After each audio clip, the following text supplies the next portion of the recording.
I've been going through it lately, barely making rent. Seem like life been getting crazy since I went legit. I ain't gonna lie, I miss them things with the scorpion print. Pussy out!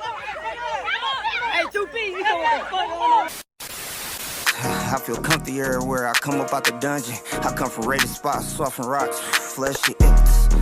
I'm smoking all y'all dumbass niggas. And I'm on the lake. And I'm on the lake, boy. Y'all just like you know fucking. Don't put no drink on the mouse! Hey! Hold up! Hey, and you know them bitches call me BandGang. Whipped out a car, she like, boy, you still scamming. Talking shit is what I'm talking for. What the fuck is a clique if your boss a hoe?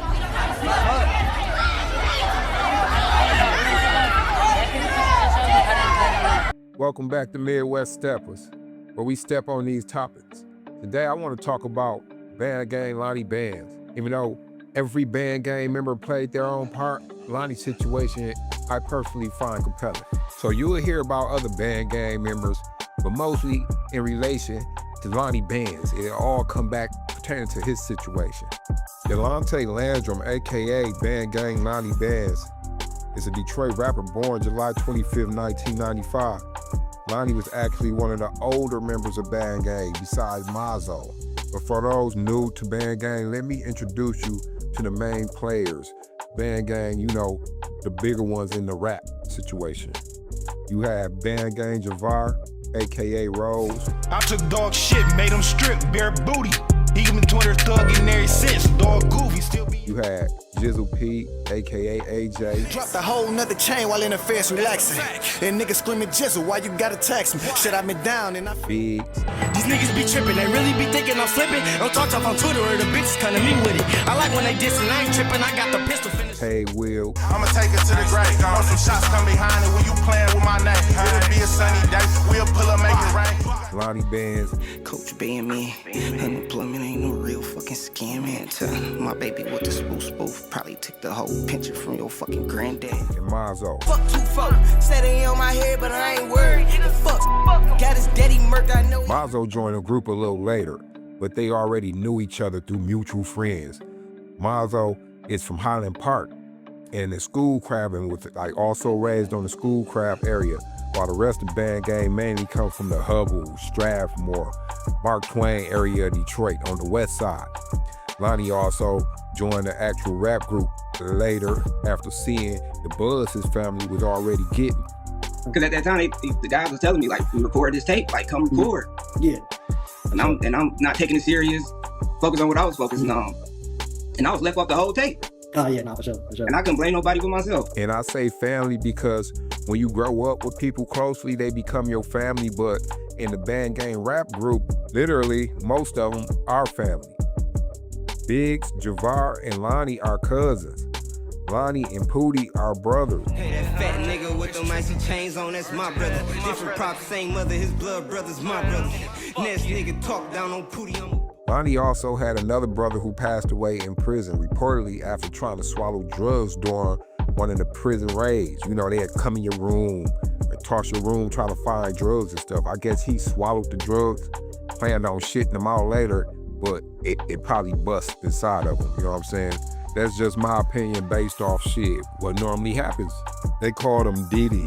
Something that stood out to me is the age when they started these activities. And a lot of people get into things early on in life, but it was the type of crimes that BandGang was involved in that stood out to me.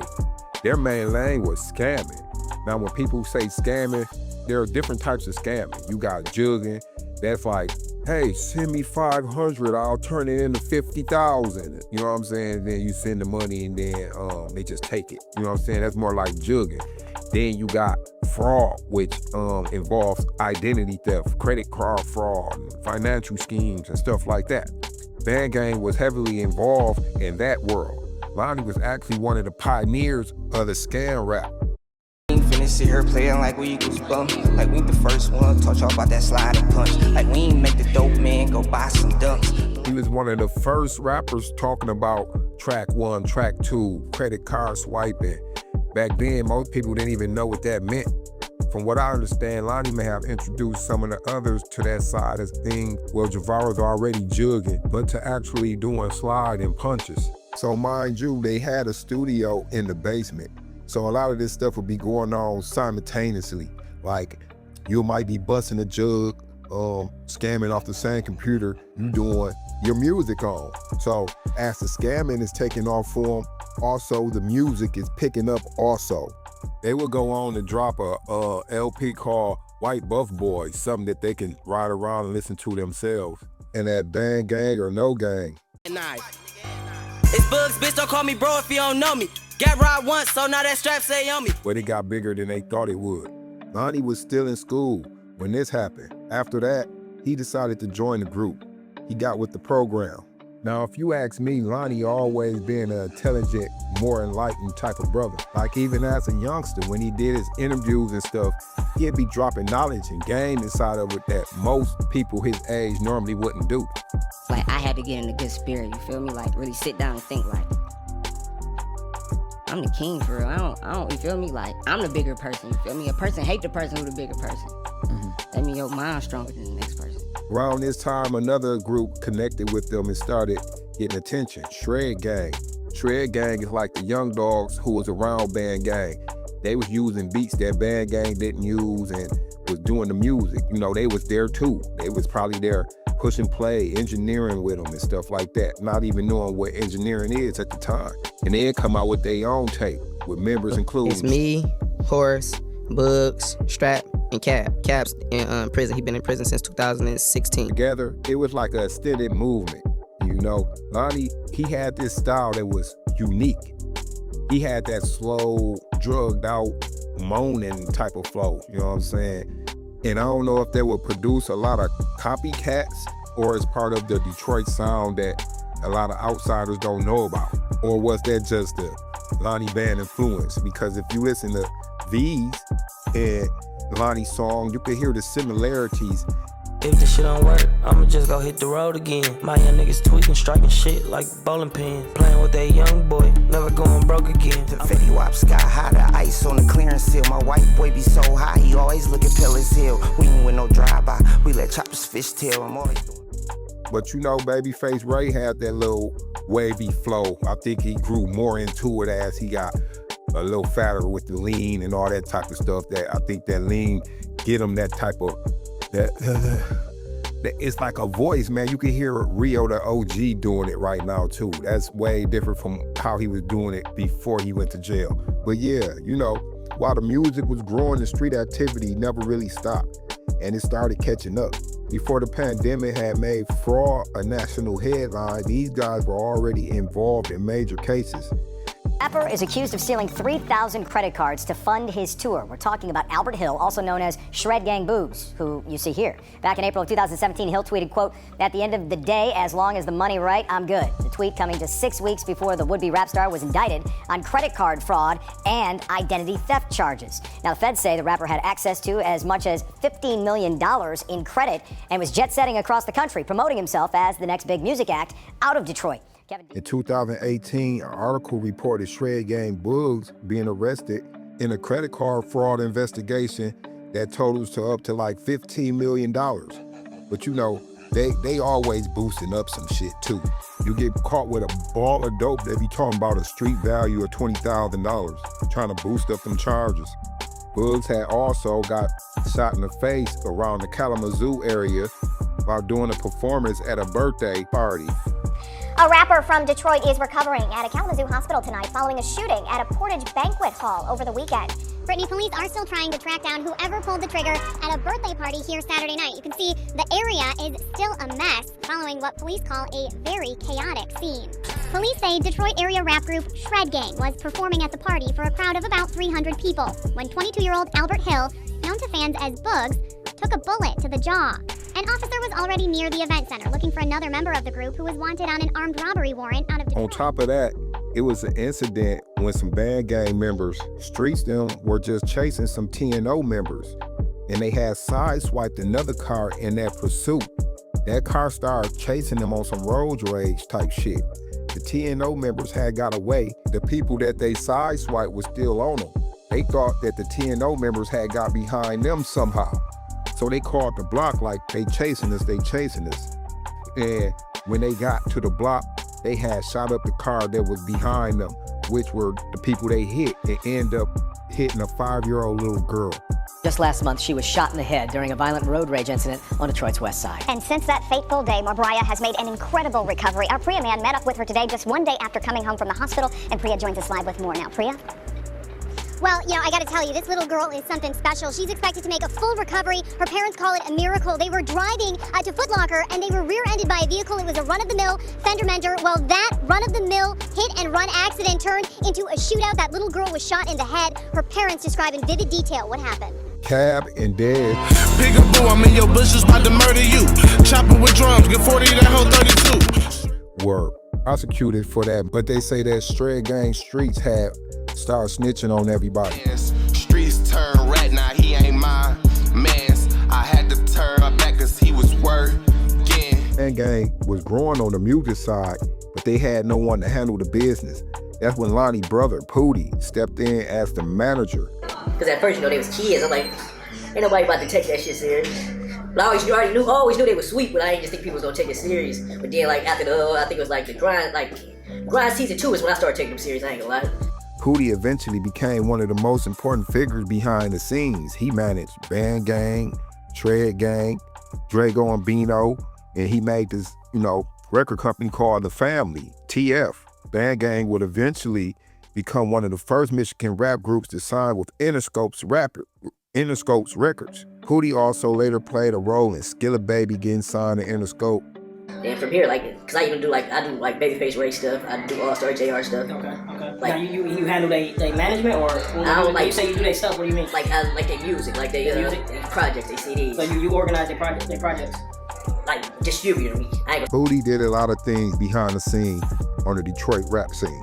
Eventually, the lifestyle would start catching up to some of the BandGang members when Javar, Biggs, and a couple other members went on one of their scamming tours. And when inside the store, a secret shopper had called the police and pointed them out. They'll take them outside and find all types of stuff, credit cards, devices to make credit cards, and all types of stuff. But while BandGang criminal history has its own timeline, they also had a lot of street tension building up, and they lost a lot of people along the way. One of the first was Dada, 2015, I want to say June 21st. Martez Taylor, AKA Dada, had words with somebody downtown and was gunned down. That was a big loss to BandGang, a member that had been around before BandGang was ever even formed on the rap side of things. We'll hear them calling out Dada or Dada winning in mostly all their songs. If not that, then on a project for sure. Things kept escalating.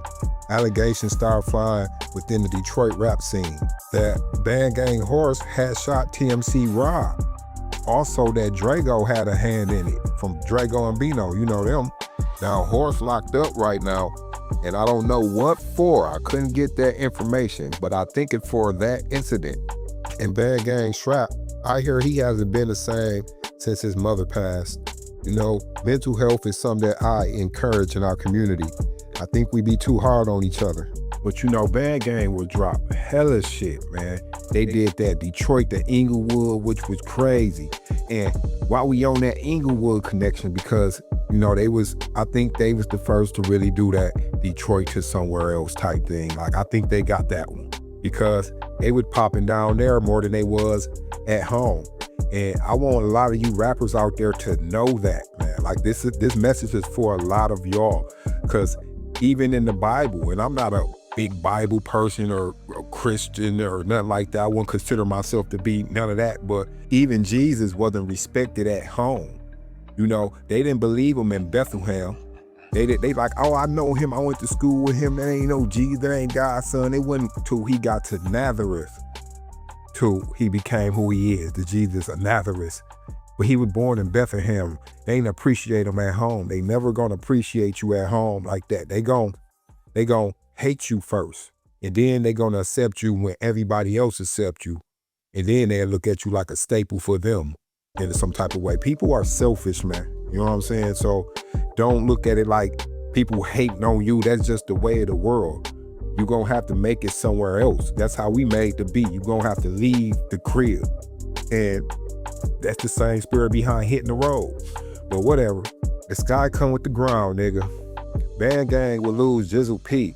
Was killed September 20th. And they say Jizzle P didn't have nothing to do with nothing. Jizzle P was guilty by association. He wasn't even a street dude, you know? He was more focused on the rap, you know what I'm saying? Getting the money. And besides all the stuff that was going on, and they got him too, because he was a sheep amongst wolves. And I'm not saying that in a pussy way. Pay Will was murdered December 2020, reportedly over some family issues. You know what I'm saying? Somebody stole some money. You know what I'm saying? I think it was baby mama brother. I don't know what it really was. We don't nobody know, but it was family issues and they lost Pay Will. You know, that's a lot of people all in that time. When you talking about day one people that's already dead in jail at this little bitty ass age that we talking about in this video. He died in jail from swallowing dope when they hit his cell. Skins got shot in Houston buying drink. Pook as hell. The Pay got popped by his own damn relative. Then Boom got hit with a straight one. It's rumored that Pay Will was worth $2 million at the time of his passing. Real niggas I salute, fuck them niggas squilling. In the hood every day, but I'm worth $1 million. At the age of 22, you know, Lonnie will end up leaving Detroit and going down to California, I think with Ice Burgundy, you know what I'm saying? Lonnie said he went down there with less than like $500 and nothing. And I can understand that. I can see where he coming from because I had to leave where I was from. And I was somebody where I was from. I left a lot of stuff behind. I left street cred behind. I never folded. I never did no rat shit. I always got money. You know what I'm saying? I had the women and I left all that behind and I came down here and I had to sleep in my car for a period. You know what I'm saying? I had to catch the bus to work for a period. I went from selling, I went to from doing illegal shit to catching the bus to work. A big ego blow. You get what I'm saying? And now you never know what God got for you because now I'm doing what I'm doing now on top of building what I'm building with y'all. Whoever would have thought, but trouble follows you. Lonnie gets down that way and quickly get into stuff like pimping. He's still trying to do the music and whatnot. And he would link up with some Crip members. But mind you, he did the Detroit to Inglewood whole thing. Hey, bitch ain't me the person, ain't the other one. Quick to smack a bitch, go get your brother them. And you know, Inglewood is Bloods, or shall I say Pyru. Lonnie ended up getting lined up by some Crips. Sneak through. Hey, check my nigga They know the truth, man. Look at that. All these pussy ass niggas can't come there, let they know the truth, man. They know the truth. When niggas be coming to the city, right? Niggas don't be tapping in with gangs like that happen. Where I believe he went to do a song with them, him and his baby mama, and they end up taking Lonnie's chain. The chain that he got for his dead brother. And these niggas will be on the block still wearing this shit. You feel what I'm saying? Crazy. But what's funny about that is it's some LA politics going on because Drakeo the Ruler used to mess with Lonnie them, as you can see in this video. You only blue rag, red rag on Pro Tools. You ain't full of me. Montclair Bel Air, I had to bring out the full of me. But I think he had some beef with some guy from Inglewood, or I guess somebody dissed the whole Inglewood or vice versa. And you know, Lonnie did the Detroit to Inglewood. He had the Inglewood connection. On top of, I think Lonnie them Bloods like Inglewood. And now after Lonnie get his stuff took and robbed, you see Drakeo the Ruler and also the dude who took his stuff playing Cash Gang and Big Key and all them.